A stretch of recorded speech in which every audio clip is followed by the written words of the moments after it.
Hey everyone and welcome. I have Patricia from patricialohan.com with us today. Welcome. Hey, thank you so much. I'm so excited to be here. It's going to be fun. It's going to be fun because Patricia is here to talk to us about all things Feng Shui. And first of all, let's face it. Exactly what is it? It isn't woo, it's actually science, right? It is science. And it's a 5,000-year-old practice, which is really about getting your home to be happy and healthy and wealthy. Happy, healthy, wealthy. Have you read my tagline? Naomi Findlay, that creates happy, healthy, wealthy spaces. We're a match made in heaven. All right, so it's a 5,000-year-old practice. Now, every time I've ever looked into any of it, I'm a massive fan of space medicine, but anytime I've ever picked up a book in Feng Shui, I literally get like 5 pages in and I'm out. Okay, this is a very common It is? Yes. It's not just me? It's not just you. And actually it happened to me. When I got my first Feng Shui book at 15, I got in, I was like all excited.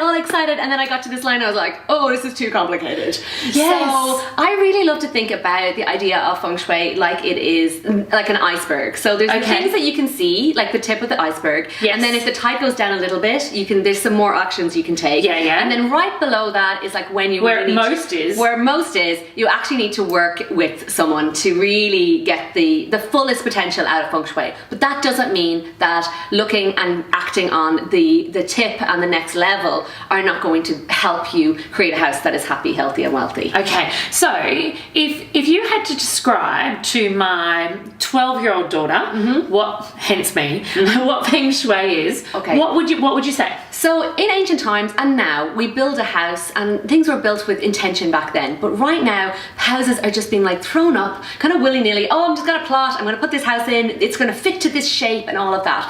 And the thing is, council regulations and boundaries. Exactly. So now when we look at Feng Shui, it's really about intentionality. It's about the fact that every house, when it was built, you were building it so that it was going to be in harmony for good health and good harvest. So good health is like, so everyone's happy, healthy, get on well, and then it would reap good rewards. So when they were like farming out in the farms in ancient times in China, that the harvest was the money that they reaped from their farms. So that's what it is. It's about creating a house that's happy, healthy and wealthy, and really it's about making a house that feels like it's giving you a hug when you come in, and the things start to flow and really start to flourish. So everything, all your dreams start to flow and flourish. Giving you a hug when you come in. Yes. How many of you guys could say that when you walk into your house, it feels like it's giving you a hug? That's interesting. Yeah. That's interesting for people to actually think about that. And I know we were together on the weekend, and one of the things that you made me feel ever so normal about is about having a conversation with your house, and that I guess continues that personification, doesn't it? Yeah, for sure. That it's not like a building that we smashed up to council regs, to meet with the Joneses, to whatever. It's actually something that encompasses us and nurtures us and hugs us and is alive and is part of our life. Yeah, exactly. And the thing is, if we even move out and we think like every single thing is energy. Like everything is energy. If you put the walls of this house under a telescope,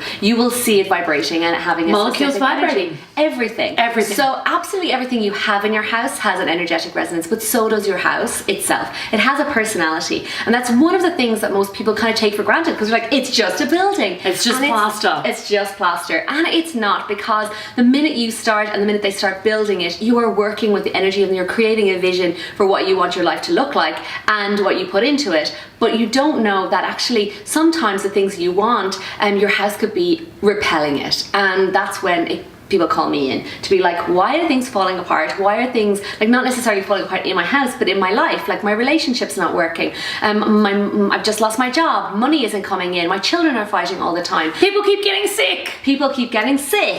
Or it's just like drama. Or you feel like you're jinxed. That is one of the big things. My clients come and they're like, how could it get any worse than this? And it's like, it is just this crazy spiral. And honestly, that makes me feel really, really sad, because I believe that everybody is meant to have an amazing life that's joyous and flowing and easy. And if you just think that your house could be pushing that away or attracting it and supporting you, and the idea is making it support even if you don't know what is, maybe look inward, maybe look at what you're surrounding yourself with.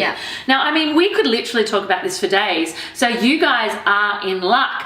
Patricia is going to be a regular, and we're going to be bringing you so many more things about when you're renovating, when you're restyling, when you're redesigning, or when you're initially building, what you need to think about in each and every space of your property. So are you ready? I'm ready. All right, we'll see you next time.